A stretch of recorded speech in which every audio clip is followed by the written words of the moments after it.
welcome to the Chandler City Council Chambers.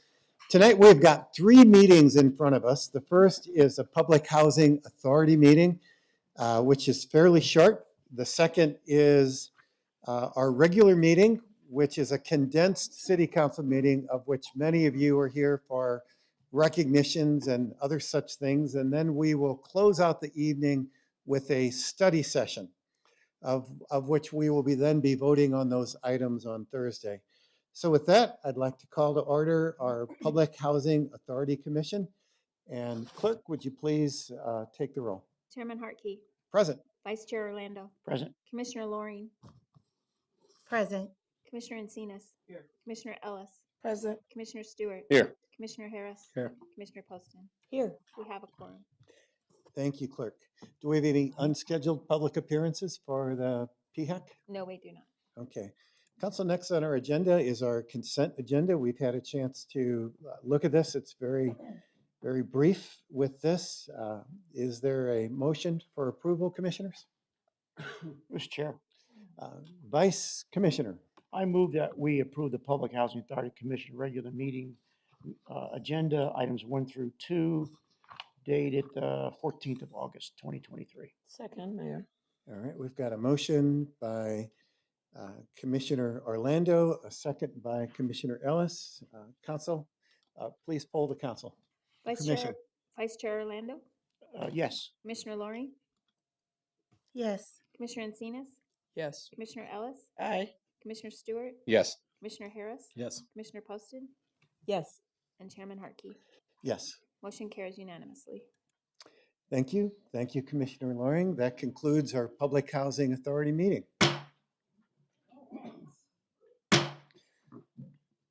A gavel in because these are separate on video pieces, so I just don't have a love affair with this gavel.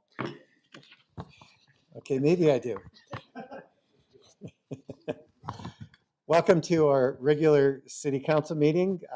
I'd like to call this to order. Again, Clerk, please take roll. Mayor Hartkey. Present. Vice Mayor Orlando. Present.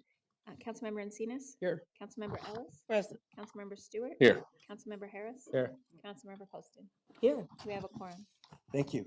Our invocation tonight will be brought forth by Bruce Lindquist from Faith Church, and our Pledge of Allegiance by Councilmember Encinas.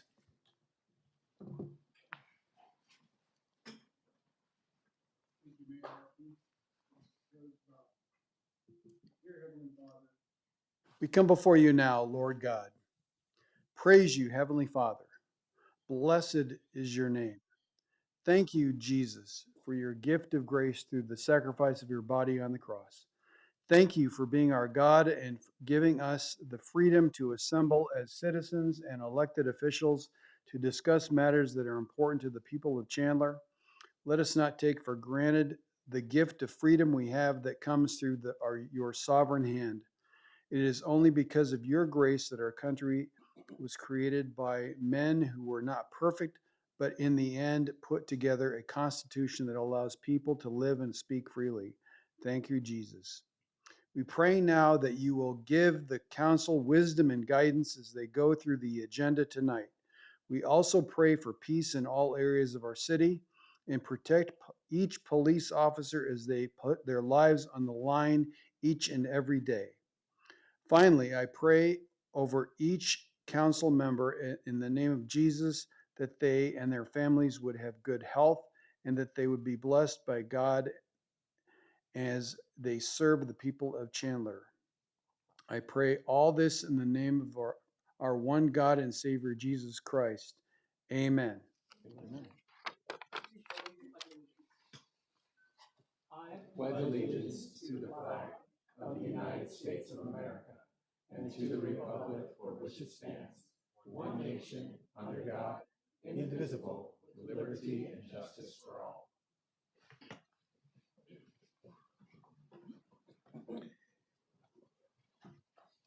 Thank you, Bruce Lindquist and Councilmember Encinas. Next on our agenda, we have our scheduled public appearances, and I'd like to invite Councilmember Poston to join me out front.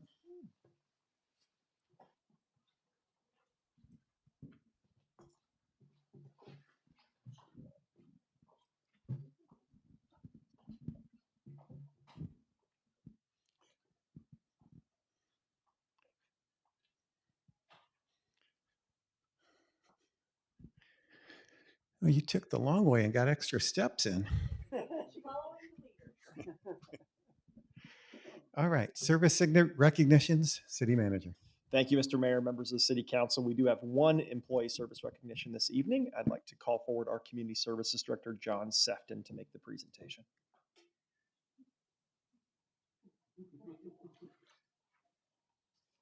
Good evening, Mayor and Council, members of the public. It's an honor for me to invite Lindsay Atwood down to the stage. To the dais. It is certainly an honor to recognize Lindsay for her decade of service to the Chandler community through her service at the Chandler Library. Lindsay has worked at both the downtown and the Sunset Libraries, where she has done a variety of community programming, from providing story times to toddlers, to planning the Sunset Baby Prom, to coordinating the seed swap. Her story times and children's programs were so popular that it was often standing room only, like "Don't call the fire chief" crowd. All right. Currently, Lindsay oversees our outreach efforts, where she goes out into the community promoting library programs, resources, often on a three-wheel bicycle, checking out books and making library cards. She even made my library card at a park. So Lindsay, as she approaches each of her outreach endeavors, she has the same enthusiasm, connecting people with where they live, work, and play. Lindsay's got a great sense of humor and always a can-do attitude. Congratulations, Lindsay, and thank you for your service to Chandler. Thank you.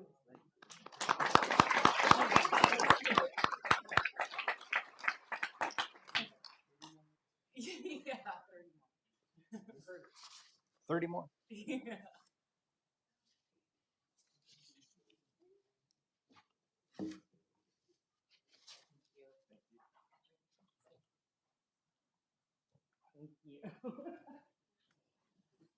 Mayor, that concludes our employee service recognitions this evening.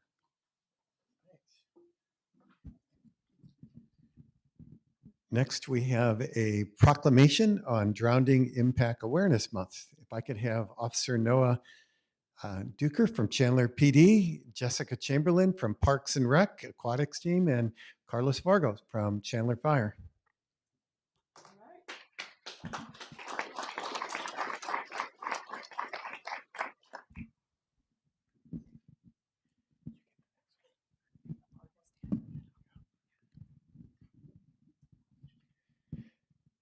I promised Councilmember Poston she gets to read the proclamation with the hard words in it. So, whereas the mission of Chandler What Are You Doing? Water Safety Campaign is to prevent drowning through our community, and even one drowning is one too many.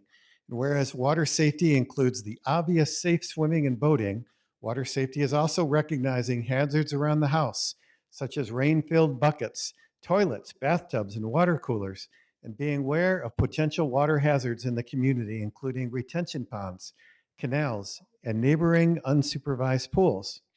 And whereas the year-round collaboration between Chandler Aquatics, Chandler Fire, and Chandler Police promotes effective water safety practice, including constant and capable supervision, restricting access to water, use of life jackets, learn to swim lessons for adults and children, CPR lessons, and raising community awareness. And whereas during the month of August, the City of Chandler amplifies its water safety message, reminding the community that drownings are preventable in a water-smart community. Now, therefore, I, Kevin Hartke, Mayor of the City of Chandler, Arizona, do hereby proclaim August 2023 as Drowning Impact Awareness Month. Who would like to say something? All right. Yeah, so August is Drowning Impact Awareness Month, and we know that one drowning is too many. So we, as an aquatics, fire, police, we partner to make sure that the drownings in Chandler are negligible. We don't want any child in our community to drown. They are 100% preventable. So this month we do give away a free pool fence. So we'll be announcing that winner at the end of the month. That's something we do annually in our community. We offer 10,000 swimming lessons a year. We preach adult supervision, the barriers, the pool fence, and classes. So anything that we can do to make sure that our children don't become a statistic. Very good. And I want to thank council. It's been a priority of ours through the years to really support swim lessons to make sure that we do have a robust course that every child who desires will be able to get swim lessons. So yeah. Let's have a photo.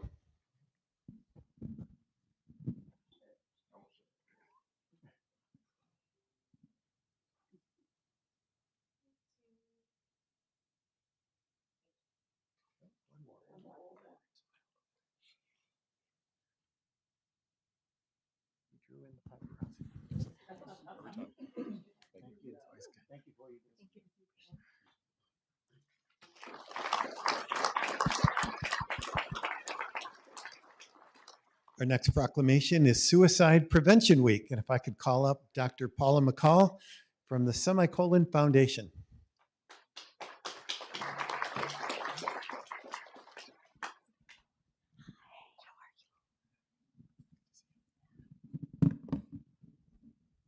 Can I get you to hold this for a moment?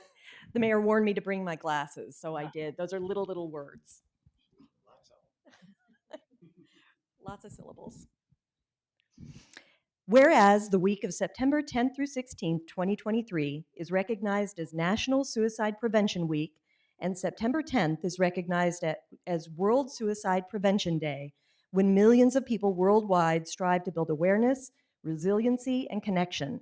And whereas the rates of suicide continue to increase at both the state and national level, building more awareness and conversation than ever before. And whereas suicide prevention is most positively impacted by direct conversations about mental health, thereby destigmatizing the topic and opening up avenues for community to seek out support, access resources, and recognize as well as share their concerns about others.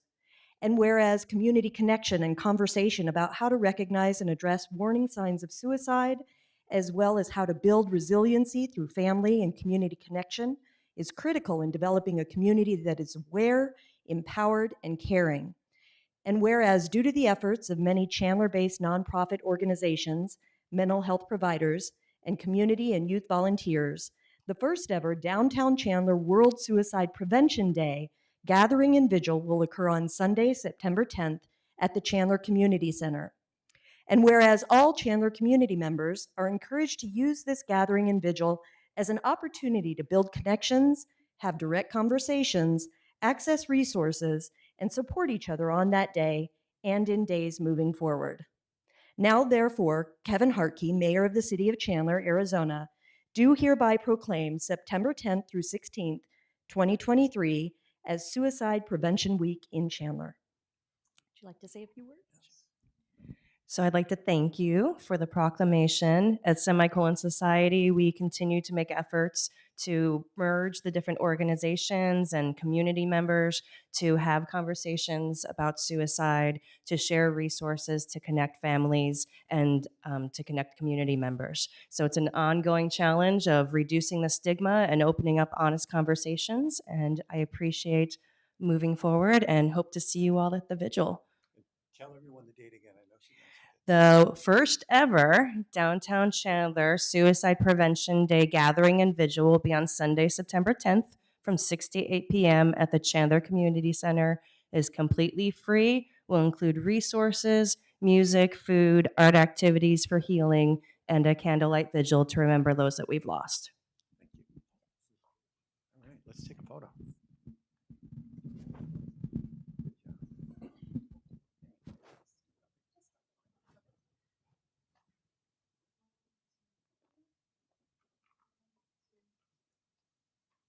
I would have felt stigmatized if I mispronounced stigmatized.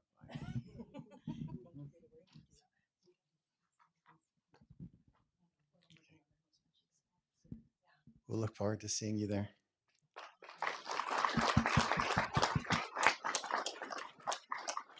Next, I would like to call up Lena Katab and her parents, Rhonda and Ibrahim.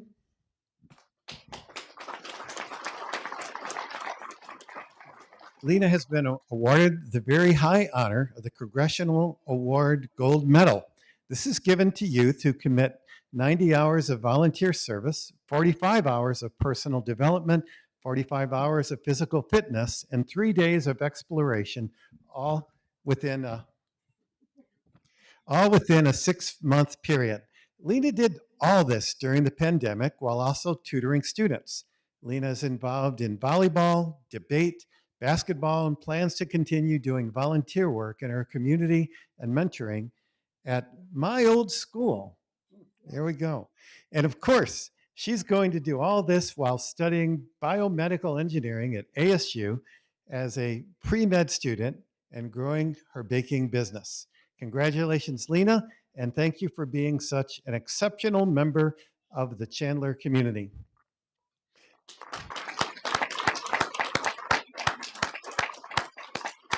Tell us why you love to volunteer so much. So growing up, I always struggled with, I volunteered doing tutoring mostly via Zoom. And I realized how it's really, really hard to focus and it's really hard to get the help that you need when in like a big, really big classroom. So I was like, you know what? I'm just gonna see who needs help, ask around, and then it just spread out to more and more people around the area. Mayor. I wanted to say, Rhonda and Ibrahim, I know we're proud of her, but that probably is a fraction of how you feel. Did I hear something? Yeah, Mayor, I just want to know when you sleep. 3 hours? Okay, fair enough. Okay. We have a certificate for you. Let's take a photo.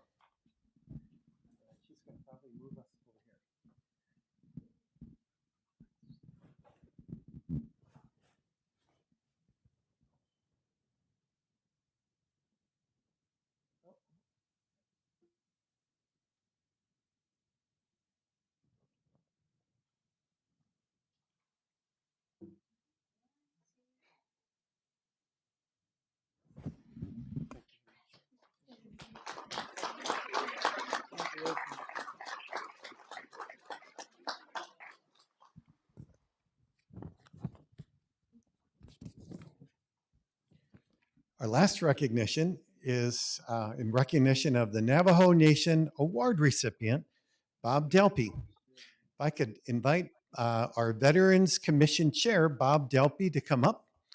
Bob is an Air Force veteran,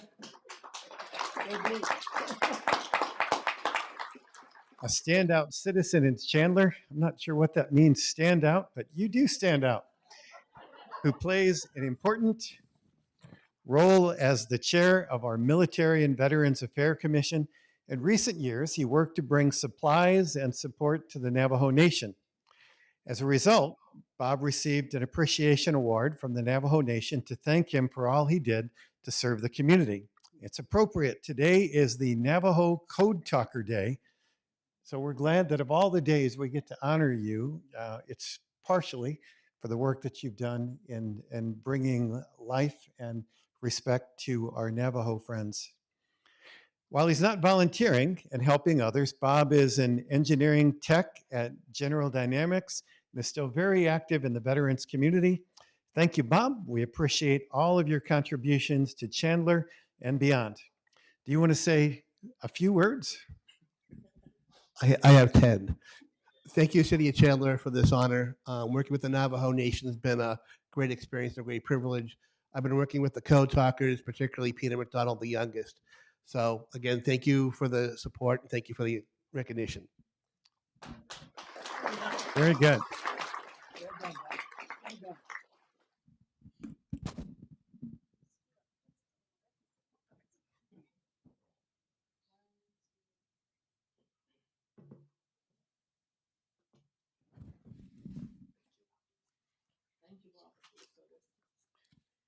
That concludes our special announcements. We'll go back for our consent agenda.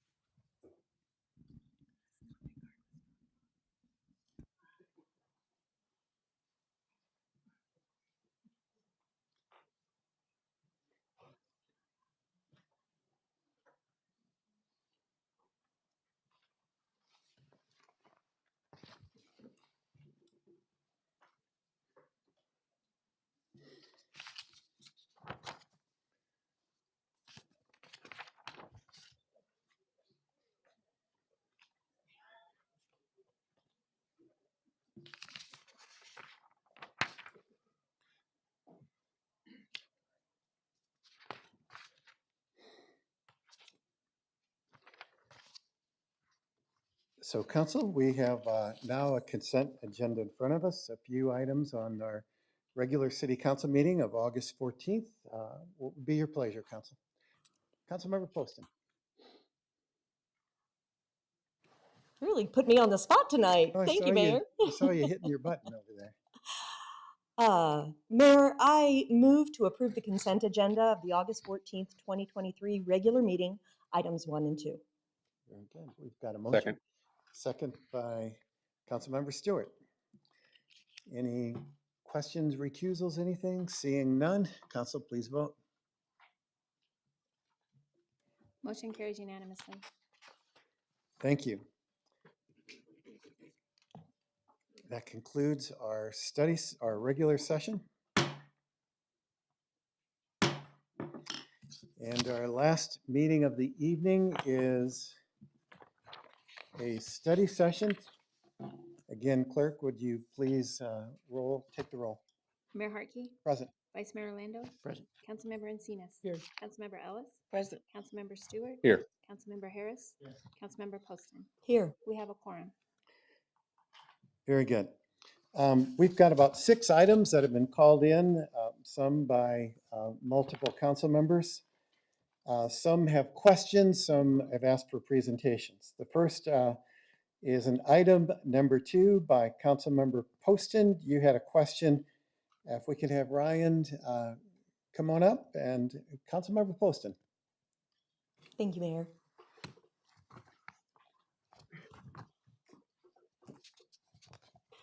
Ryan, thank you. I just wanted to clarify that this item, a little bit about this item, if you could give a little background, and that this was really more of a community-generated concept as opposed to us as a council body kind of pushing this on residents. They're actually asking for this, and maybe some of the processes that if any of those area residents have concerns, I know there are some steps before this actually happens. Okay. Thank you, Mayor. Thank you, Councilmember Poston. So that is correct. This is a community-generated item. State statute governs the formation of special districts, special taxing districts, and the irrigation water delivery district that is proposed for Tremaine Park was requested by the residents of that neighborhood. Specific boundaries were drawn around that neighborhood, and statute requires that the city in which the district is proposed endorse. That's a term of art that they use in statute. We endorse them moving forward with the process. And so once council takes action tonight, if successful, then it'll move on to the county for petition gathering. And then ultimately the residents and by land ownership get a chance to approve or deny the formation of that district. And assuming that it is formed, then SRP will ultimately be the ones who provide the water service and repair for the pipes and stuff that are in the area. And then to this point, those residents have done some due diligence in terms of getting everyone on board or some of their neighbors on board about this to the extent that they can at this point? Mayor, Councilmember Poston, that is correct. We received public comment for about 3 weeks from a variety of residents in the neighborhood confirming their endorsement. We did receive 1 opposed, but the remaining 21 or 22 who emailed the city indicated their position of support. And then there was extensive outreach done by the residents themselves prior to that point as well that they provided the city. Okay, thank you. Thank you, Mayor. All right. Any additional questions or comments related to this? Thank you, Ryan.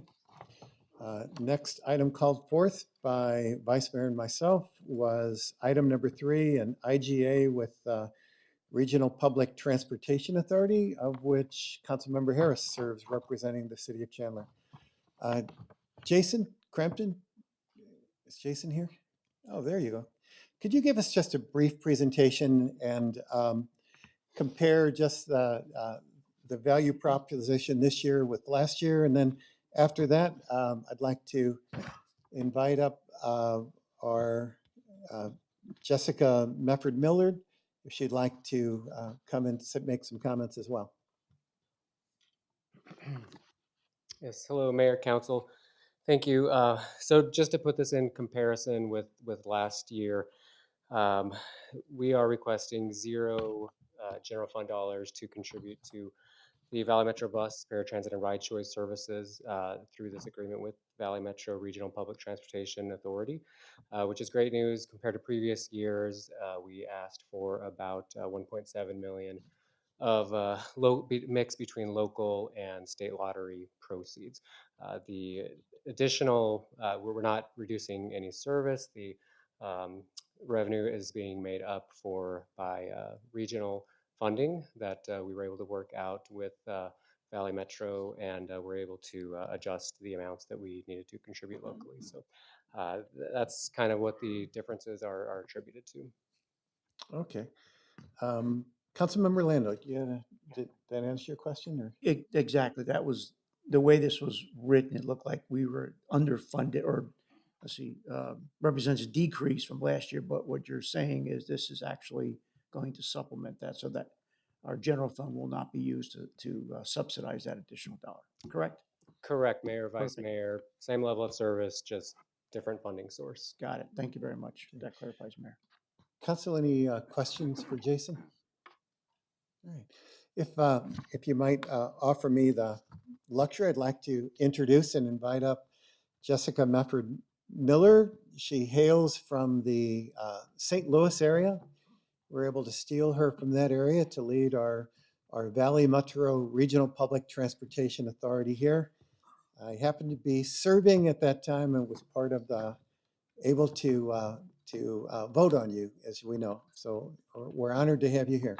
The floor is yours. Thank you. Good evening, Mayor, members of the council. I'd like to give you a brief overview this evening of the intergovernmental agreement that you'll be voting on later this week.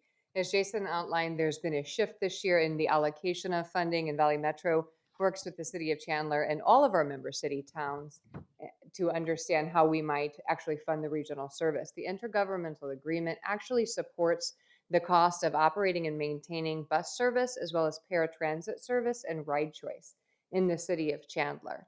Some highlights of work in recent months and in the year that this IGA will cover, which began this past July 1, include a new operations and maintenance contract for the East Valley that does include the city of Chandler. That new contract and a new operator actually goes into effect on January 1, 2024.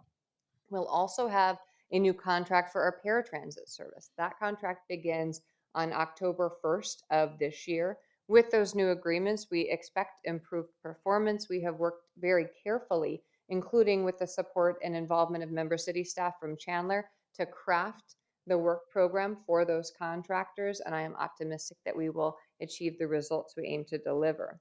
We will also complete the ongoing Chandler Air Park flexible transit study.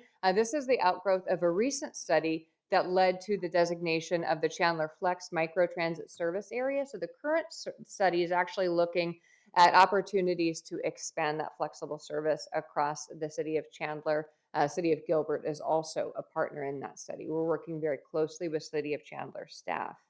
We have also been working of late with City of Chandler Police on Operation Blue Ride. And the focus of this program is to engage our local law enforcement partners in creating a more secure Valley Metro bus system.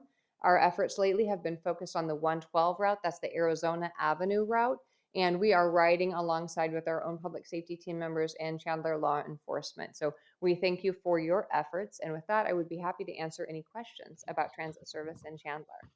Council, any questions? Mayor. Councilmember Stewart. Well, fellow St. Louisan, welcome to Chandler. You know, I'm always curious about, microtransit seems to be a very popular method of transportation these days. We're seeing, I don't know if we're seeing less ridership on the big buses anymore, but it seems like there's a sustainability story if we can start to migrate towards more microtransit and less away from these empty buses, at least here in the suburbs. What's your take on that? Yeah, that's a great question. So microtransit works very well. And microtransit, by the way, is flexible, demand responsive service, usually utilize the smaller vehicles. We typically see a Chrysler Town and Country minivan here in East Valley and West Valley. So small numbers of people, ideally people going to and from a similar location, operates in a fixed zone. So not like Uber, where you could get an Uber from right here at Council Chambers and take it to Sky Harbor Airport or to West Valley if you were so inclined. Just operates within a local zone and is really intended for longer trips to feed customers into the fixed route public transit system. Now, I want to contrast that with busier corridors like the Arizona Avenue corridor here in Chandler. We would have to take a whole lot of microtransit vehicles to try and replace that bus service because we have a higher demand. So if you think about it, we're matching the service level, the frequency, and now the service type to demand. And that helps us reach out, especially in some of our growing communities. We're working with West Valley on microtransit. There's also an appetite for similar services on the periphery of Gilbert and Mesa where we have low density. Eventually, though, when you have enough ridership, you reach that tipping point where you need fixed route transit service. The 40-foot bus is the mainstay of urban public transit nationwide. We expect that to continue, but it's not a right fit for every single market and community. Does that answer your question, Councilmember Stewart? Very well, thank you. Mhm. Any other questions I may answer? Councilmember Ellis. Thank you, Mr. Speaker. You talk about a new operator coming in. Can you tell me a little bit about what that's going to entail? Because anytime you have a transition, there could be like a space where people will not get service because we're in between and different things happening. What is it that Metro's doing to make sure that the transition is seamless and everything's going to work out all for those who use the service? Thank you, Council Member. The transition of these contracts is certainly a large undertaking. So the new operator who would come in, and this, by the way, goes to our board of directors on Thursday of this week. So if approved by our board of directors, the new contractor would actually begin their period of performance on January 1. However, they have submitted a comprehensive transition plan as part of their proposal. We as Valley Metro also have our own transition plan that impacts our activities, and we're already working together with that prospective contractor to ensure a seamless transition, both in ensuring continuity of service for our customers, but also continuity of employment for our valued team members who are delivering that service every day, currently under contract with Transdev. And the winning firm, if approved on Thursday, is actually a different contractor. So it's a challenge when we have this handoff. We'll also have a similar handoff for our October 1st paratransit contract. That contract transition is already underway. Pleasure. Councilmember Harris. Yes. How you doing, Jessica? Great. Good, good. With the passing of Proposition, with the workings of Proposition 400E, how is that helping us, and how will that continue to save the member city that's a part of what we're doing here in terms of the region and transportation? Thank you, Councilmember Harris. The enabling legislation that was passed by the House and Senate and was signed by Governor Hobbs represents an increase actually in public transportation funding from that regional half-cent sales tax. Today with Proposition 400, transit receives about 33.33% of that half-cent sales tax. The enabling legislation would devote 37% of that half-cent sales tax to public transit. This was crafted in close coordination with MAG and all of our member cities and towns over a period of years through the Momentum Plan development. And what that means is we will be equipped to deliver a higher level of service. And in the fastest growing county in the US, that is very important. So a higher level of service for bus might look like additional frequency and or expanded geographic scope covering more areas. It could include a more mix of some of the other services we've talked about, like micro transit. And I want to note that the public transportation funds or the regional tax is but one source of funding for public transit across the valley. It takes a whole mix and it varies by project and by community. We leverage federal funds for capital, and we rely primarily on regional funds and local funding sources to support the ongoing operations and maintenance of our system. Yeah, so Prop 400 is a big player in our overall regional transportation and supporting city from city. Absolutely. All right, Thank thanks, you, Mayor. Councilmember. All right. Councilmember Ellis. Just wanted to put some people's mind at ease when it comes to rails.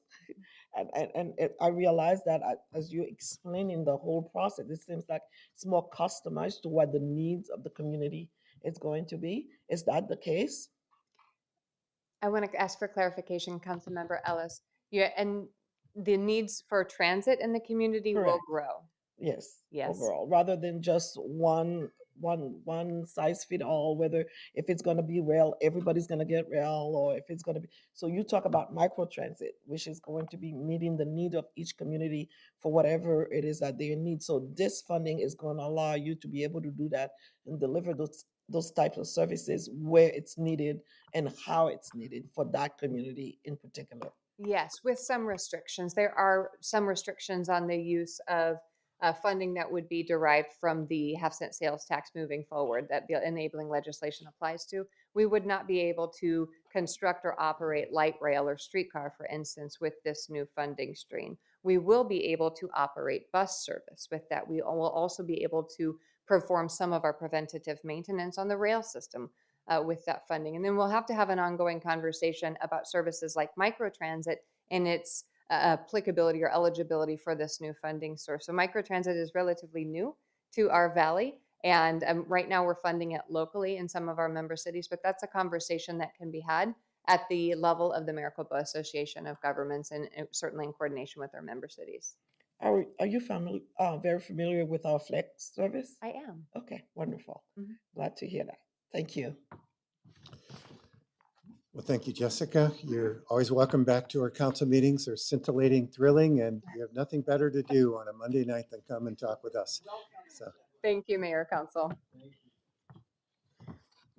our next item called in was item number 6 by Councilmember Stewart, Councilmember Orlando, and Councilmember Ellis. If this was, I thought Micah Miranda was going to be due in this one. This was the ASU. Oh, we got you. I'm sorry. That guy's always trying to steal my thunder. Yeah, okay.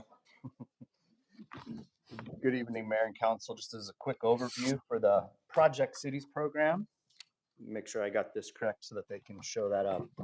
So your action item is actually to afford the mayor to sign on behalf of and with the Arizona Board of Regents for the Arizona State University and for us to work with them to develop and execute the Project Cities program. Now, the Project Cities program is a university community program connecting ASU students and faculty in select academic courses with projects and sustainability needs and or challenges faced by local communities. The program delivers sustainability research, education, solutions with practical, measurable, and meaningful impact. City staff and ASU faculty and staff will collaborate on experiential learning projects for students that bring a fresh perspective and challenges within the jurisdiction of the city of Chandler. And you can see on your screen kind of the way that we look at Chandler partnering with the Project City staff by utilizing the faculty and the students on a myriad of opportunities. Anything from sustainability to, like our very first one, we'll be working with the School of Sustainability and the introduction of professional services and sustainability. We're going to have students studying how the community uses different parks in Chandler. So it's a great way for us to network, a great way for us to highlight the partnership, and a great way for us to introduce community service and particularly government service to our future generation of workers. And with that, I'll hopefully answer any questions for you.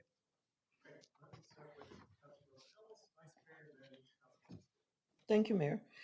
When I was reading about that, I was very excited because anytime we have university student and their professors doing things together, learning is really a great environment for them to learn, and its presence and the benefit is both way. It's a win-win.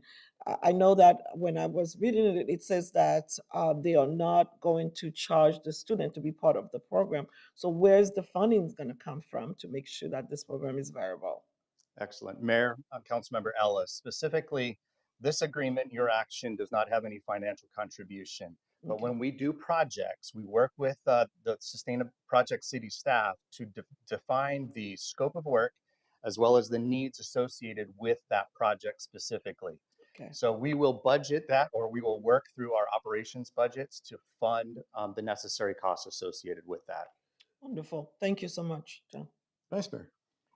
Yeah, thank you, Councilmember Ellis. That was one of my questions. Appreciate you bringing that up. It's always important where we get the dollars from. Right. And this like partnership, just another partnership area, which I'm always looking for partnerships to leverage what we could do as a city with other entities. Now I know why you picked parks. You answered my other question because you ran this. I appreciate that. How long is this will be taken if we? How long does these projects usually take? Is it a semester? Is it short term, long term? So as a mayor, Vice Mayor, as a matter of full disclosure, I had the opportunity to work with Project Cities during my tenure with the City of Peoria. We did a number of different projects. Some lasted the full year, others were just a semester. So that scope of work was really what determined how long that project would last. My experience, the results are high quality, very well published and documented. Project Cities has maintained an excellent website that we can go to and just kind of see all the different types of projects from Apache Junction to Clarkdale to Peoria. So we're not the first, but we do a really good job at connecting the students, the type of projects that they need. As I mentioned, the experiential learning, and that was really the most valuable part. Having those students participate in real world problem solving, collaborating, giving them experience and working with the public, giving them experience and just as like what we're proposing for this fall, just to observe what goes on in a community, how people use a park. So yeah, it's been an honor to be able to work with ASU, and hopefully that answered Yeah, your question. it's good. I just got one more question, City Manager, Mr. Wright. So I noticed we have one project, we had like 4 or 5 other ones. Are we waiting to see how this one works before we move forward to others, or we can do this in tandem with other projects? Yeah, Mr. Mayor, Mr. Vice Mayor, there's no limit on the number of projects we can do at a given time. So it just depends on what the operational needs of the departments are and to make sure those resources are budgeted. But we can certainly have multiple projects going simultaneously if we identify those. Okay, I think that's something we could probably, I know your staff's taking a look at, because definitely don't want to wait consecutively, 12 months and another 12 months. And if we could do multiple, it'd be great. Solve multiple problems at a time. Thank you, Mayor. Councilmember Stewart. Thank you. Thanks for the presentation. I got to tell you, we talked about this briefly about 2 or 3 years ago about sort of breaking down some of the barriers and starting to collaborate with our CUSD, our private schools, Valley Christian, now ASU, and those things are coming to fruition. So I want to thank you, Josh, for listening, and then more importantly, thank your staff for actually pulling it together, and Ward Nichols for pulling this together with ASU. This is the kind of collaboration I think that we have all been hoping for, and we're continuing to move forward. And then later this week, we've got the Innovation Center grand opening going on. So more and more of this is going to continue to propel us forward and continue to be that innovation city that we love. So thanks, John. You're very welcome. Yep. Any additional questions? Councilmember Poston. John, will the students be paid or will they get class credit for this? Mayor, Councilmember Poston. So that also is dependent upon the scope of work. Okay.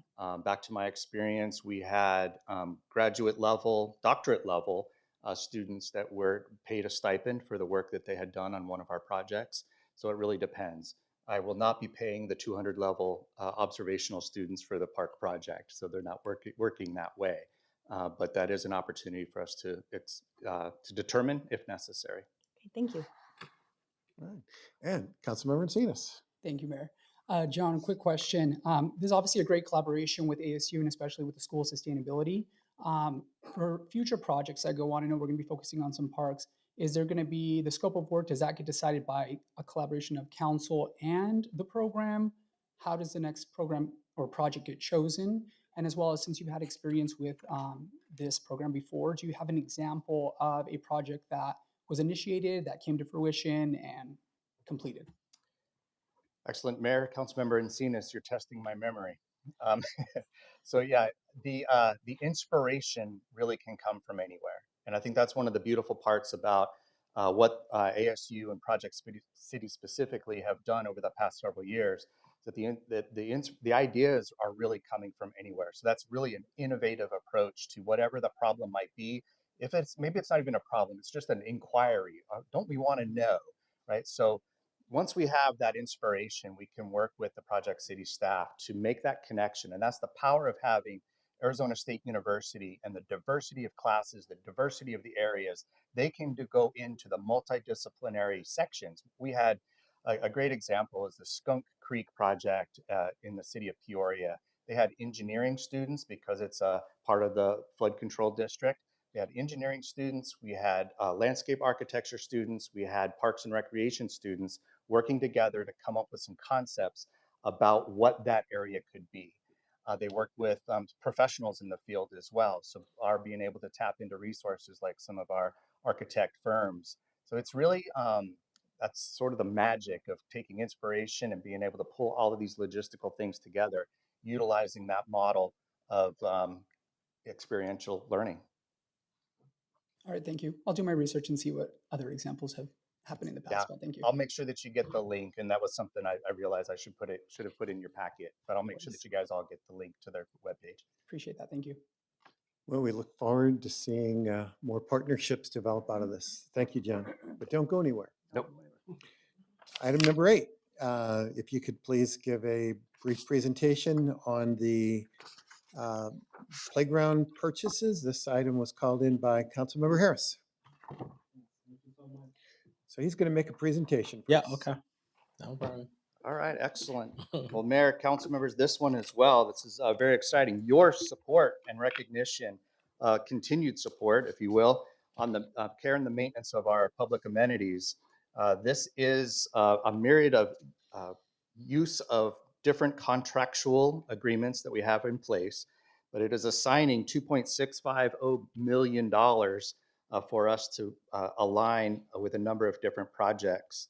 I did bring a map to really show how and where our current or completed in process, those are the blue dots, the 23-24 planned projects across the section there, and then some of our future planned projects that we have in the wings with future funding. But this utilizes a myriad of contracts for us to tap right into, whether it's shade or surfacing or playground parts, if the elements just need to be fixed up, or in some cases, replacements. Mickey gave me a nice long list of some of the projects that are going on with Pima Park, Los Altos Park, Brooks Crossing Park, Pueblo Park, and Navarrete Park are all targeted to look at playground purchase and installation. We'll have some Ramada replacements to do. We're installing synthetic turf at the downtown library. We'll have a number of areas that will receive park furniture. This will also replace fabric of some of the shade structures that are to be determined. And a number, north of 30 parks will receive additional EWF, or engineered wood fiber, which is the, I hate to say it, wood chips at the playgrounds, but we have to consistently add that volume. So these contracts that you'll put into your approval, hopefully for this Thursday, allow us to match up those resources that you provide us at the start of the budget year. Councilmember Harris. Thanks, Mayor. John, thank you so much.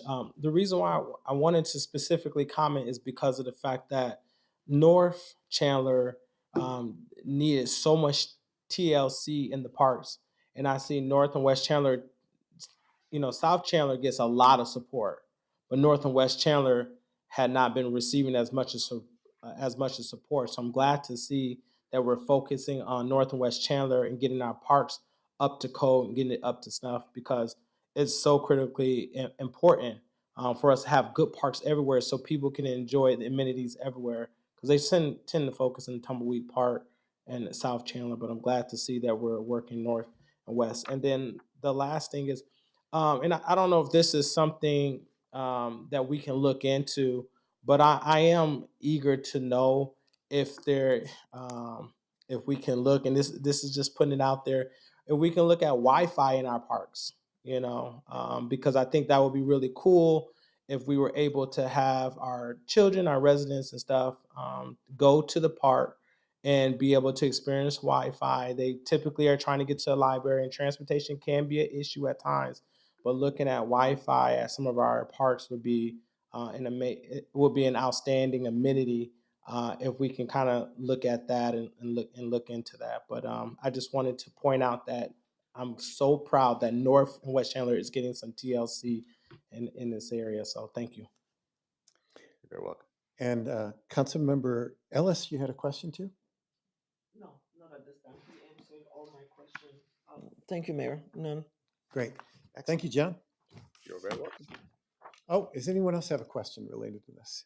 I want to get ahead of myself. Great. Okay. Next item called in. We've got just a few left. Few by the meeting of one. Actually, I did have a comment card just on a couple. On 9 and 10, by a David Pratt. Number 9, can we make these buildings beautiful? Thanks. And on 9 and the one on 10, One Chandler Concept is a pretty building. Well done on that design. Very good. There you go, Mr. Tate. On item 19, the last one called in by myself and Councilmember Poston. If we could have a brief presentation by Director Leah Powell. Then I would like to also, after questions, invite up our Boys and Girls Club CEO, Marcia Mintz, to say a few words about our partnership as well. Good evening, Mayor and Council. In 1994, City Council created the Youth Enhancement Program funding, and one of those first recipients for those funds was the Chandler Boys and Girls Club, also known as the Compadre branch of the Boys and Girls Club. Then in 1995, the City of Chandler purchased the old Seton Catholic High School at 300 West Chandler.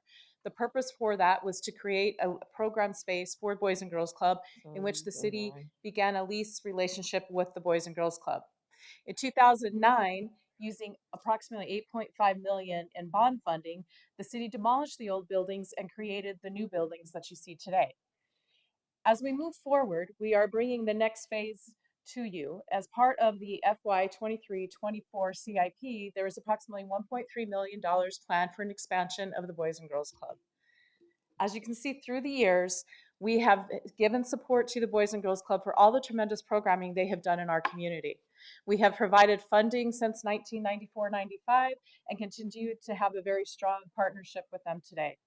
This expansion will allow for additional space for the teens, security features as people enter the building, and some rehab and refreshing of spaces used by the youth.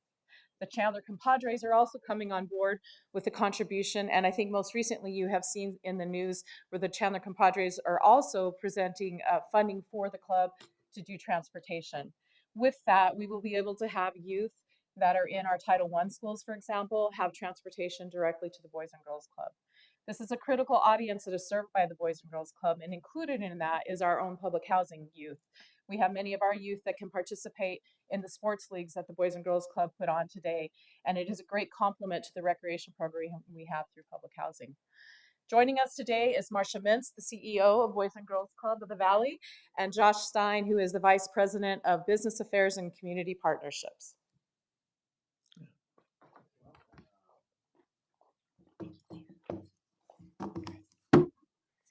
Thank you, Mayor and Council members. It's such an honor to be here, and just wanted to come in person and thank you so much for this long-term support and partnership that we have. As Leah shared with you, one of the reasons we are so excited about this, as you know, is really looking at the needs our kids and teens in Chandler have today. And I will share, take it back a little bit to that time during the pandemic, and I'm so proud to say that our Chandler Compadres branch remained open during the pandemic. We stayed open so kids in the community who needed access to internet technology to connect to schools had a place to go, and it was also a safe place for the parents who needed to work, our essential workers, our healthcare workers could drop their kids off, know their kids would be safe for the day, be able to connect to school, get 2 meals a day, and then be able to go home at night.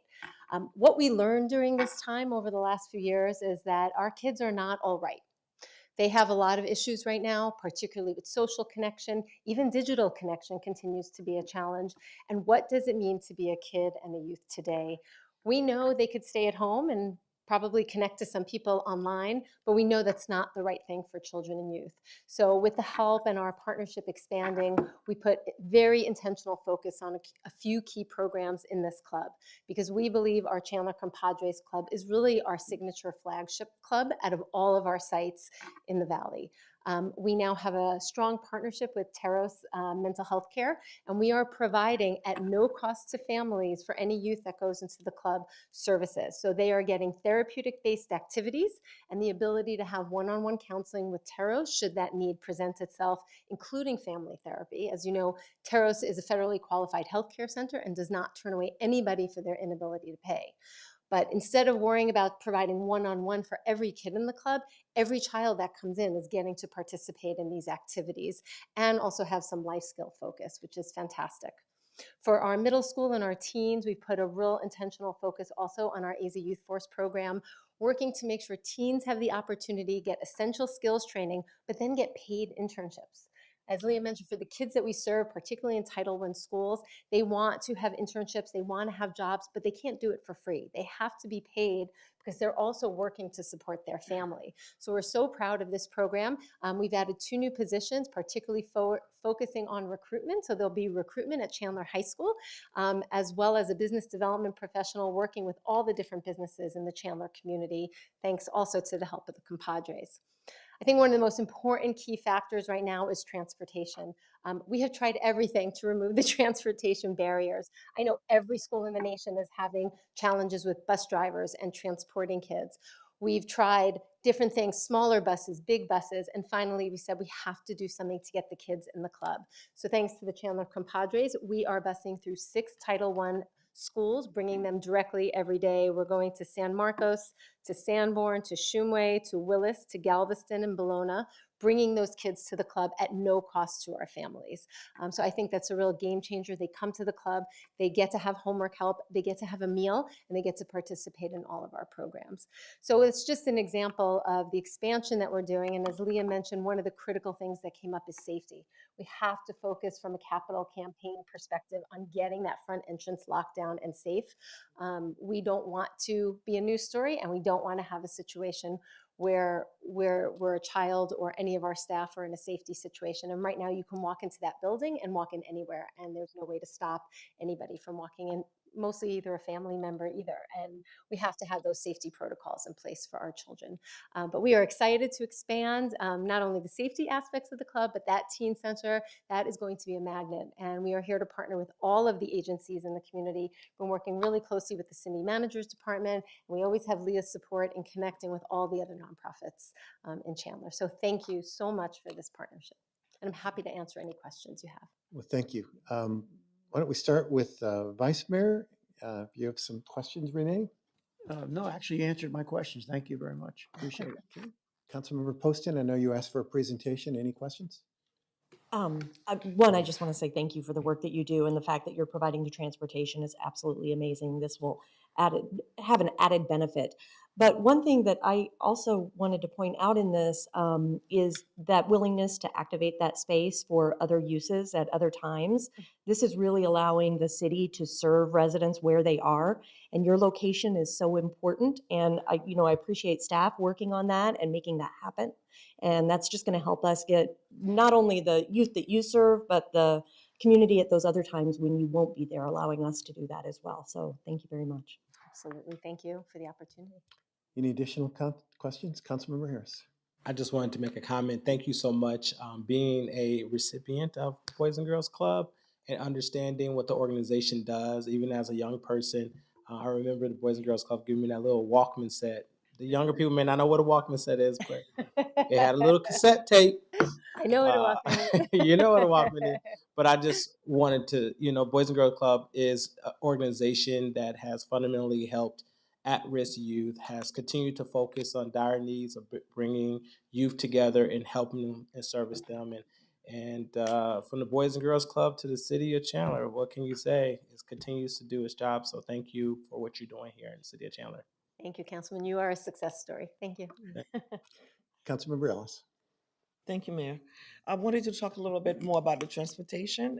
It's a great thing that you were able to accomplish with the compatriots having this fund to be able to do it. And it's my understanding that we're using a local busser. Can you talk a little bit more about how that public and private partnership is going to work through the busing of the children from the different schools? Sure. Well, we used private philanthropic dollars to hire a local transportation company, Dunn Transportation. They have been around for over 25 years. They actually used to run the transportation for Scottsdale Unified, and they do the trolleys all over town. So these are private charter buses, which is really nice. I understand the kids getting off the bus call it the party bus because there's air conditioning and really nice seat belts that they talk about. But the bus goes to those 6 schools every day after school based on their dismissal time and brings them to to the club. And that's all this bus does, is go around to those 6 schools and bring them back. We just started the program. It just launched. I understand we had about 70 kids come off the bus this past week. So again, I think that will just continue to grow. We have the ability to add a second bus if necessary, but we're going to wait and see what the demand is for that. That is great. Thank you so much for doing this. Appreciate you. And Councilmember Encinas. Thank you, Mayor. This is a household partnership between the city, the Boys and Girls Club, and of course the compadres and all their efforts that they put together. I'm very happy to hear about the transportation assistance. It makes me very happy and optimistic that this will bring more students out there. In regards to that, you mentioned recruitment of high school students. How do you guys plan to do that they are aware of the program or the services there? And also, how do we plan with such a long-standing program here in Chandler with the Boys and Girls Club? How do you guys plan to attract more students or make sure that all of these students are informed of the services and try to get them into the facility? That is a great question, Councilman, and that's part of our strategy this year. Having the transportation. We have hired 2 new positions, dedicated recruitment staff, and one in particular to work with Chandler High School for our youth force program, because that's come out of conversations with Leah and the school district. We meet with the superintendent of the schools. We meet with different principals of the school to really find out what do the kids need and want. So when we were talking about our workforce development program, that was a huge need for teens. So we specifically added, again, through our dollars, not through compadres dollars. That is just part of our budget now that we have dedicated recruitment, and we'll work also with some business development dollars. Our staff goes out to the schools, has those relationships with the principals, and it's really being there. It's being out in the community. And truthfully, historically for us, we've been very lucky with word of mouth, but it really is that partnership with the schools. The schools, I think, what we know now is it's actually a 3-way partnership. It is the schools, it is out of school time, and it is the families we serve, whatever that family looks like. Even here in Chandler, about 56% of our families who attend are a single head of household. They're living with a single parent, and it's not always a mom or a dad. It could be a grandparent. It could be an uncle, an aunt, a family member. And it's our job to bring them into the fold as well, make them part of that. That spreads through word of mouth, work with the schools as well as our members. And we want them to go to school and tell their friends what an amazing time they had. I think it could also alleviate a lot of burden with the school. Instead of all these parents picking up at the school, send all those kids over to the club and let us take a crack at it. Great. I hope you guys are fully packed. I hope so too. I don't want a wait list, but I want to have a wait list. So. Well, we look forward to the expansion of this program, the development of certainly the facilities that we're in, and continued partnership with you all. I know in times past we've had some questions, and I appreciate the staff, our city and Boys and Girls Club of ameliorating these questions. So thank you so much. Thank you so much, Mayor, Council. Thank you. And our last item called in was item number 22. I said the last was the last, but this is the last of the last. By Councilmember Encinas, with also questions by Councilmember Harris and Vice Mayor Orlando on item 22, purchase of victim notification software. Chief Duggan. Good evening, Mayor, members of council. All right. Last year, the state legislature passed Senate Bill 1712, which appropriated $3,800,000 for law enforcement agencies throughout Arizona to purchase and deploy an automated crime victim notification system. Our request tonight is to purchase software that would allow us to automatically provide those notifications.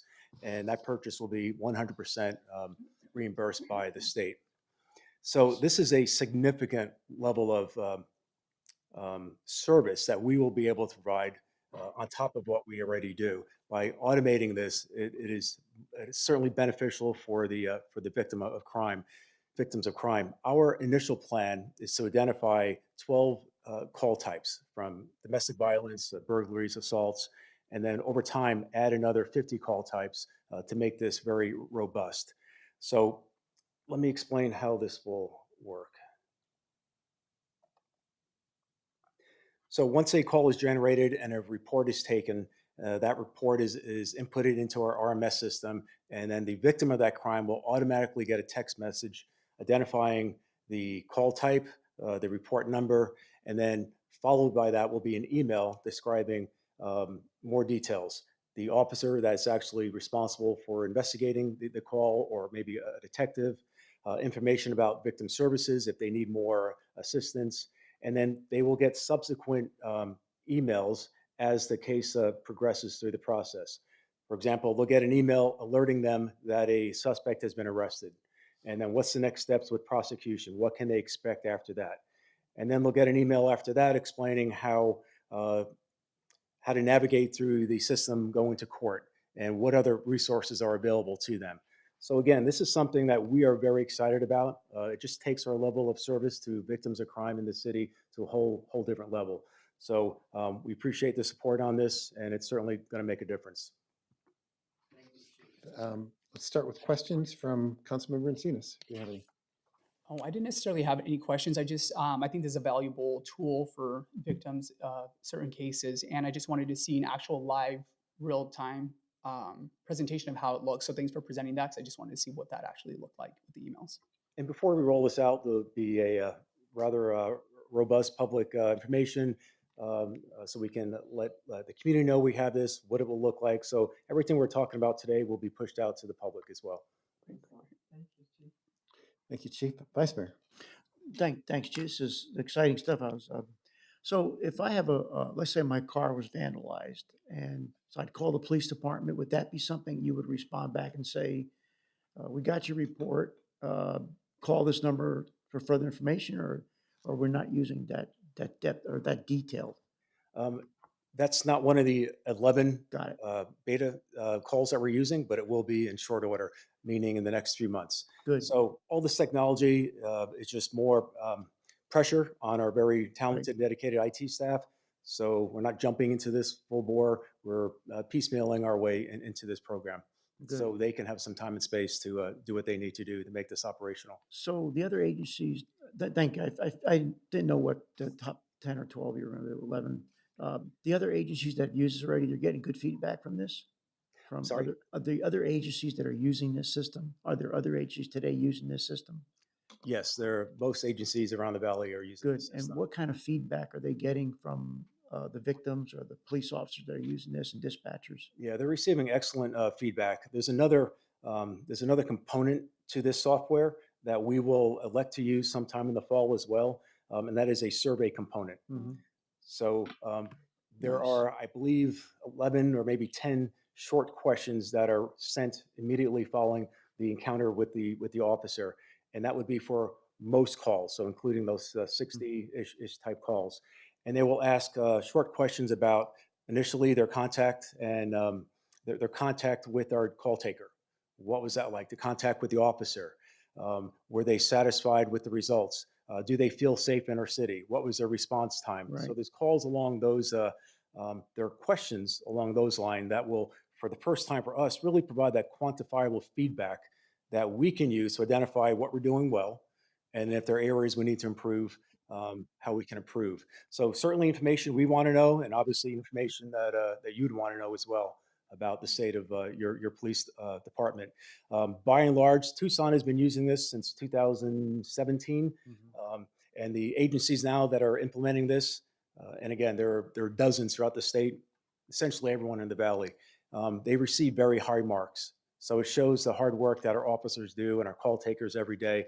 And I would expect nothing less from the talented people we have working in our city. Excellent. Well, that's great. That's great to understand what the system is. Thank you for bringing this forward. And Councilmember Harris. Thank you, Mayor. Chief, just had a couple of questions for you. My first question was I know that they have the link for victim services. Could possibly be embedded in the email some of the services that they could be offering, or will that be a link that will only click out of the email for them to go see? We can customize this survey any way we choose. If you look across the valley, they're not all exactly the same, so they all have their nuances and something particular to their own agencies. But we can put in anything we want to put into the survey and into the response. And will you work with if a person is like for a victim, will you be working with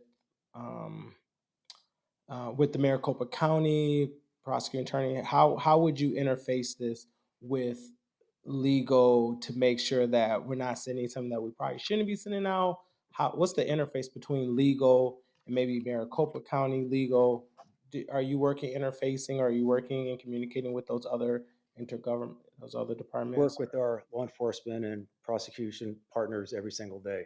So that's not going to change. No, I guess that's not my question. My question is, when did you get a chance? Did they get a chance to look at this and say, "Oh, I like how this is rolling out"? Did you get any feedback from other ones from other government Yes, this is agencies? universally accepted as a way to help enhance the level of service collectively that we are providing to victims. So we're not disclosing anything they don't already know, but we're giving it to them real time, quicker than they would ever have it before. And then I guess my last question is for like victims that was victims of sexual abuse, sexual violence. Sometimes their information doesn't go out. Is there a way that we can? Is it sophisticated enough where it can be encrypted, just in case they don't want that email sent out, just in case their email changed, or how would you deal with that? So we select the call types, and there are sensitive and complex calls that we would not be including in this service. Okay. Like, All right. for example, the one you just mentioned. All right. Thank you. Any additional questions? All right. Thank you, Chief. Council, those are all of the questions that have been called in. We'll see you on Thursday at 6 p.m. to vote on these items. And we do have a work session before that, looking at code and how to right size it. So that concludes our study session.